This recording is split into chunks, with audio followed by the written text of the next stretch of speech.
Olá, começa agora o Alô Senado, programa interativo que fala sobre os assuntos escolhidos por você. O ensino fundamental público deveria ser responsabilidade do governo federal? O que os senadores pensam das greves ocorridas na Bahia em 2012? Por que não se aumenta o horário da tarifa verde de energia elétrica nas áreas rurais? No Passeata Eletrônica, os temas campeões entre os seguidores de dois parlamentares, Paulo Bauer e Wellington Dias. O Alô Senado está no ar. Por que o Senado não federaliza o ensino fundamental? Na opinião da Odila de Oliveira Vieira, da cidade de Uberaba, em Minas Gerais, isso provocaria uma melhora na educação. O ensino seria mais padronizado, o piso salarial dos professores seria cumprido e acabaria o desvio de verbas da educação por parte de governos estaduais e prefeituras. E os senadores concordam com essa visão? A resposta fica por conta da senadora Ana Amélia. Odila, eu gosto muito de perguntas provocativas aos parlamentares, e essa é uma delas. Na verdade, às vezes a gente precisa entender como é que funcionam os poderes. Algumas matérias como essa são de competência do Poder Executivo, então nós temos um espaço muito pequeno para poder decidir sobre essa matéria que é muito importante. Eu também acredito que a federalização seja um fator relevante para assegurar o recurso necessário. Mas como vai administrar isso? A União teria que criar uma estrutura para poder fazer a fiscalização da chegada desse dinheiro nas suas escolas. Então, você veja, imagina que está resolvendo um problema, mas você está criando um outro problema. Saber se esse dinheiro está, de fato, sendo aplicado onde deve.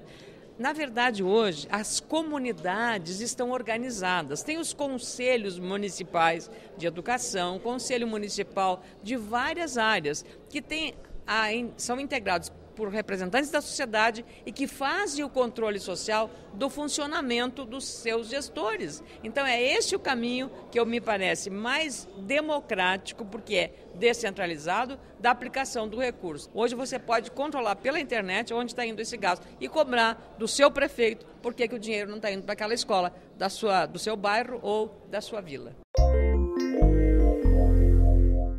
Senador Walter Pinheiro e senadora Lídice da Mata, eu gostaria de saber qual a posição de Vossas Excelências em relação a devidas greves existentes, tanto quanto saúde e quanto educação.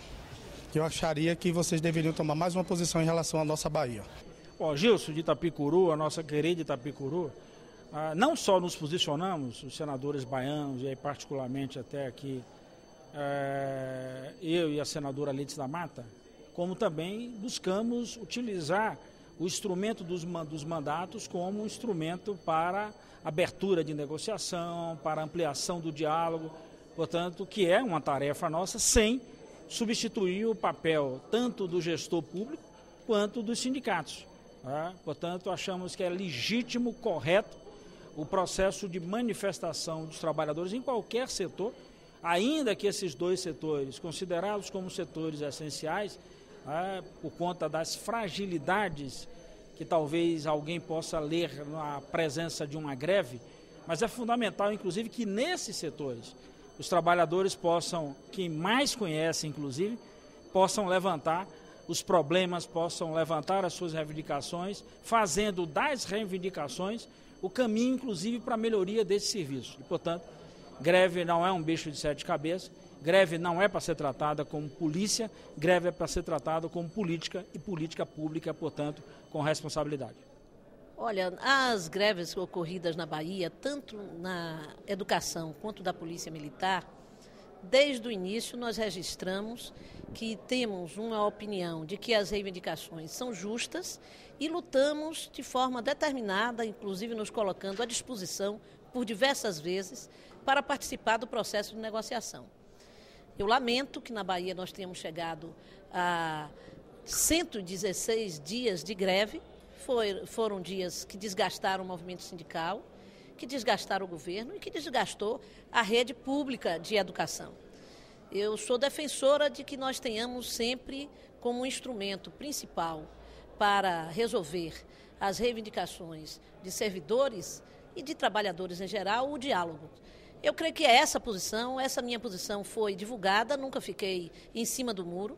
Eu coloquei a minha posição de apoio às reivindicações, mas também lembrei que o governo da Bahia tem orçamento limitado e que teria dificuldade para atender integralmente essas reivindicações. Acho que, infelizmente, nem o movimento dos professores, nem o governo conseguiu chegar a um bom diálogo que levasse a uma conclusão mais rápida da greve. A luta continua. Eu compreendo a greve como parte de um processo político e vejo-a de forma absolutamente democrática. Quais são as perguntas e temas mais presentes nas redes sociais dos parlamentares? O Passeata Eletrônica mostra agora os assuntos de interesse de quem segue os senadores Wellington Dias e Paulo Bauer. Eu diria que não foram só perguntas, foram opiniões, foram sugestões e até aplausos e algumas críticas, obviamente. Eu fui o autor de uma proposta de emenda constitucional que está tramitando no Senado, que pretende reduzir os impostos, eliminar os impostos sobre medicamentos no Brasil. E, através das mídias sociais, foram milhares e milhares de manifestações, tanto de apoio quanto de consulta, como de sugestões relacionadas a este tema, que tem grande repercussão na sociedade, porque o remédio no Brasil é muito caro. E as perguntas mais importantes sempre foram com relação a questões de ordem moral e ética. Por exemplo, na época do julgamento dos autores do Mensalão, as pessoas me questionaram e me perguntaram muito a respeito de como terminaria esse julgamento e, obviamente, todos souberam ao final que o Superior Tribunal Federal condenou a todos os autores e participantes daquele episódio. Eu destaco aqui, e com muita alegria, o tema do autismo, um projeto que eu encabecei, que foi trabalhado em nome da Comissão dos Direitos Humanos. O senador Lindbergh foi relator numa comissão de assuntos sociais, onde foi aprovado. Eu relatei na Comissão de Direitos Humanos, fizemos um entendimento com o governo, com os movimentos sociais e tivemos a aprovação. Ela não só cria o plano nacional, não é, da pessoa autista, mas também ela coloca a própria definição, o que é o autismo, o que é uma pessoa autista, e a partir daí a obrigação do governo com a pessoa, com a família, enfim, as obrigações da sociedade, na educação, na saúde, no trabalho. Eu fiquei feliz porque é um tema social e foi ele aquele que mais tivemos perguntas, sugestões, participação por parte do povo brasileiro. Nas áreas rurais, as tarifas diferenciadas de energia elétrica são um instrumento importante para que os produtores garantam seus lucros e corram menos risco financeiro. A energia mais barata diminui os custos do produtor rural e, consequentemente, ajuda a aumentar a produção de alimentos para todo o Brasil. Essa é a opinião do Edmilson José dos Santos, da cidade de Açu, no Rio Grande do Norte. O Edmilson fez contato com o Alô Senado para falar sobre a tarifa verde de energia rural, uma faixa de tarifação que dá um desconto de até 90% no fornecimento de energia. Ele pergunta se o Congresso poderia aprovar uma lei que estendesse o horário de vigência da tarifa verde das 9 da noite às 4 da tarde.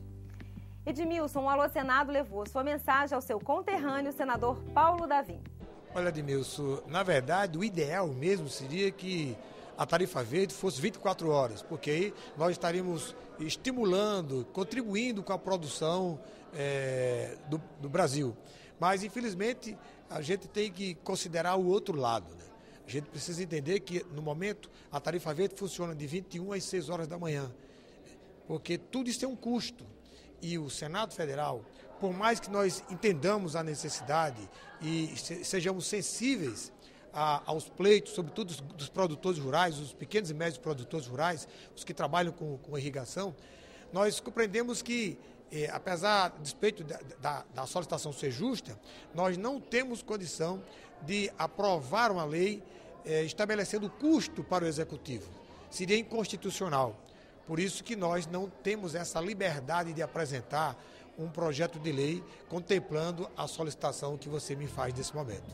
E o Alô Senado de hoje fica por aqui, mas não se esqueça, você pode rever esse e outros programas e também baixá-los no seu computador na nossa página na internet, www.senado.leg.br/TV. Nesse endereço, você também pode deixar a sua mensagem escrita. Basta clicar em Fale Conosco no menu Serviços. Se preferir mandar um arquivo de vídeo com a sua pergunta, o endereço é www.senado.leg.br/alô-senado. Nessa página é só clicar em Envie seu vídeo no lado esquerdo da tela. Por telefone, você já sabe, a sua linha direta com o Senado Federal é o 0800 61 22 11 e a ligação é gratuita.